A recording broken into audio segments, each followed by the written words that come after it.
दिन पहले world meteorological organisation यानी कि WMO ने एक नोटिफिकेशन जारी करते हुए कहा कि इंडियन फार्मर्स को डिक्रीज्ड रेनफॉल से होने वाले डिस्ट्रेस से निपटने के लिए तैयार रहना चाहिए। WMO ने इंडियन सबकॉन्टिनेंट में होने वाले डिक्रीज्ड रेनफॉल की वजह पैसिफिक ओशन में होने वाले एल नीनो ऑसिलेशन को बताया है। अब आप सोच रहे होंगे कि भला पैसिफिक ओशन में होने वाले कोई वेदर फेनोमेनन इंडिया के रेनफॉल को कैसे इम्पैक्ट कर सकते हैं।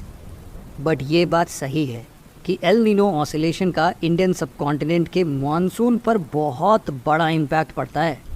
इनफैक्ट इंडियन मेट्रोलॉजिकल डिपार्टमेंट मतलब कि IMD द्वारा रिलीज्ड डेटा के अनुसार बीते 123 ईयर्स में इंडिया को करीब 22 times El Nino situation face करना पड़ा है, जिसमें 16 टाइम्स तो इंडियन मानसून कंसिडरेबली वीक हुई थी और इंडिया को भारी ड्रॉट लाइक कंडीशंस का सामना करना पड़ा था।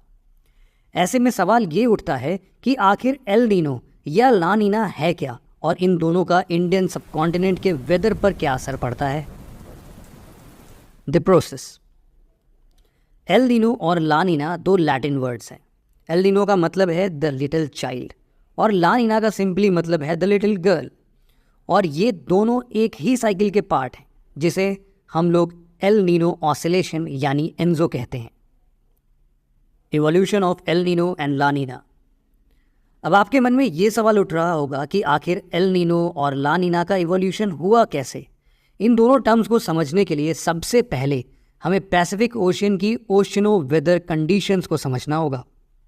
नॉर्मल कंडीशंस में पेरू कोस्ट से वेस्टर्न पैसिफिक ओशन की तरफ ट्रेड विंड्स चलती है, जिससे कि हॉट वाटर स्ट्रीम ऑस्ट्रेलिया और एशिया की तरफ जाता है, इसलिए वहाँ पर लो प्रेशर क्रिएट हो जाता है।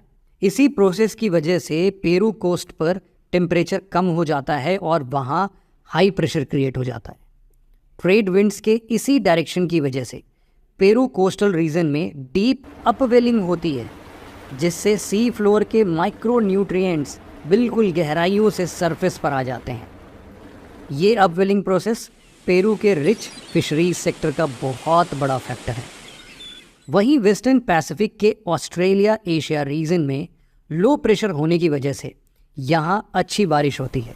ये low pressure region Indian monsoon को भी स्ट्रेंथन करती है, जिसकी वजह से इंडियन सबकॉन्टिनेंट में रेनफॉल होता है।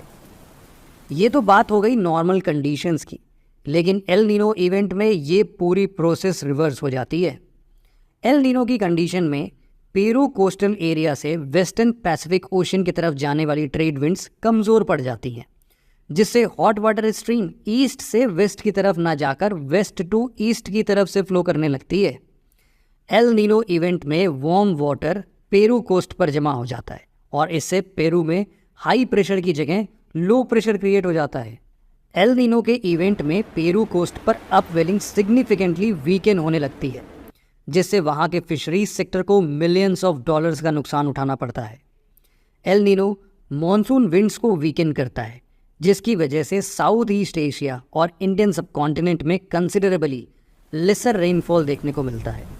IMD के डेटा के अनुसार इंडिया में 1902, 1905, 1951, 1965, 1972, 1982, 1987, 2002, 2004, 2009 और 2015 में हुए एल नीनो इवेंट के कारण 20% से भी कम रेनफॉल देखने को मिला था। वहीं वेस्टर्न पैसिफिक ओशन रीजन की बात करें तो रिवर्स ट्रेड विंड्स के कारण यहाँ हाई प्रेशर जोन्स क्रिएट हो जाते हैं, जिससे यहाँ के रेनफॉल पैटर्न बुरी तरह से अफेक्टेड होती हैं।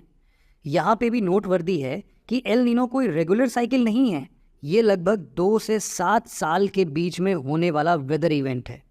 साइंटिस्ट अभी तक एल नीनो ऑसिलेशन के प्रोसेस और इसका मॉनसून के साथ कोरिलेशन को पूरी तरह से समझ नहीं पाए हैं। एल नीनो के बाद ला नीना की कंडीशन को देखें तो ये एल नीनो का बिल्कुल ऑपोजिट कंडीशन है। इसमें पेरू से एशिया पैसिफिक की तरफ चलने वाली ट्रेड विंड्स काफ़ी ज़्यादा स्ट्रांग हो जाती है। इससे ईस्ट टू वेस्ट के ज़्यादा से ज़्यादा एरिया पर लो प्रेशर और पेरू कोस्टल रीजन में अपवेलिंग और ज़्यादा स्ट्रांग हो जाता है। ला नीना के इवेंट पर इंडियन मॉनसून विंड्स और भी स्ट्रांग हो जाती है और रिजल्टेंटली इंडियन सबकॉन्टिनेंट में एवरेज के कंपैरिजन में सिग्निफिकेंटली हायर रेनफॉल होता है। Impact on Indian climate agriculture and other segment. El Nino का इंडियन सब कॉन्टिनेंट में सबसे बड़ा इम्पैक्ट है मॉनसून के ऑनसेट में डिले होना, जिससे इंडिया में ड्रॉट जैसी सिचुएशन बनने लगती है। ड्रॉट की वजह से पूरा इंडियन एग्रीकल्चर सेक्टर अफेक्ट होता है, और चूँकि इंडिया में एग्रीकल्चर टोटल एम्प्लॉयमेंट का नियरली 45% कंट्रीब्यूट करता है, इसीलिए इस सेक्टर में डिसरप्शन इंडिया के अदर सेक्टर्स को भी प्रभावित करता है। मॉनसून में डिले की वजह से इंडिया में फॉरेस्ट फायर जैसे इंसिडेंट्स में भी इंक्रीमेंट देखने को मिलती है।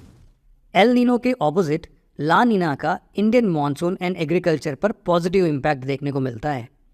अच्छी बारिश की वजह से crops, green fodder and grassland की प्रोडक्टिविटी बढ़ती है। इससे एग्रीकल्चर के साथ साथ लाइव स्टॉक सेक्टर में भी ग्रोथ देखने को मिलता है। ला नीना से हुई अच्छी बारिश की वजह से हाइड्रो इलेक्ट्रिक पावर जनरेशन को भी एक पुश मिलता है।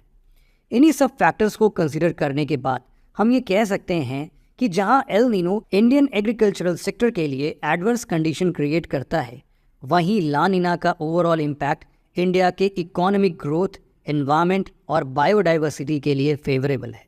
तो दोस्तों, ये तो था एक brief overview El Nino oscillation और इसका इंडियन मॉनसून पर होने वाले इम्पैक्ट्स का। मिलते हैं